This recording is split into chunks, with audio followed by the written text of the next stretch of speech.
Shalom Ouvracha, mes amis, aujourd'hui c'est Rabbi Meir Baalanes. Je vous conseille tout de suite, sans attendre plus, d'allumer une bougie si vous ne l'avez pas déjà fait hier soir, mais de le faire maintenant parce que Rabbi Meir, il y en a qui pensent que Rabbi Meir en vérité il est niftar juste avant Hanouka.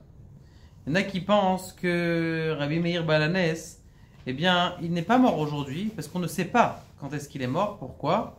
Car a priori il est niftar en Inde.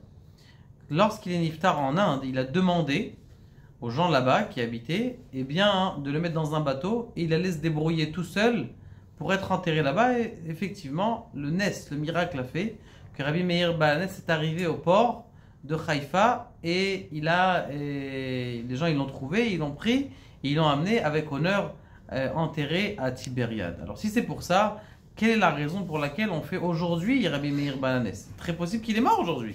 Mais pourquoi est-ce que tout le monde?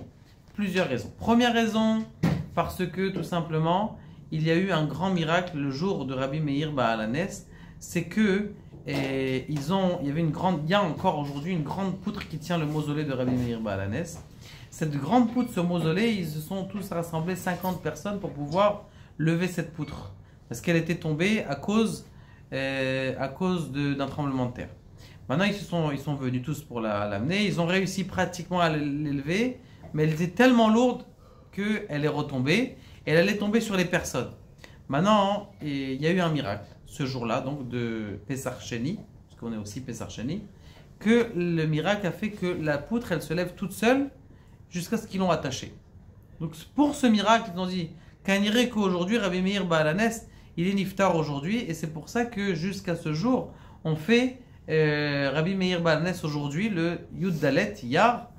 À part ça, c'est la première raison. La deuxième raison, c'est que puisque tout le monde allait chez Rabbi Shimon Bar Yochai, qui était aussi un des chaverim de Rabbi Shimon Bar Yochai, Rabbi Meir Baalanes, faisait partie des 5 talmidim que Rabbi Akiva a tenu.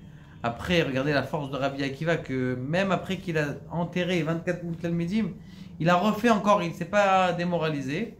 Eh bien, c'est pour ça que comme ils étaient dans le chemin, donc ils ont dit on s'arrête chez Rabbi Meir Baalanes et puis après on va chez Rabbi Shimon Bar Yochai. Ce que je vous conseille de faire aussi, si quelqu'un a la possibilité d'aller à l'Akba Omer, eh bien de passer chez Rabbi Meir à Tibériade et puis après d'aller à l'Akba Omer et de voir des miracles extraordinaires que je vous raconterai Be'ezrat Hashem dans les prochains épisodes. Baruch Adonai, Le'olam Amen.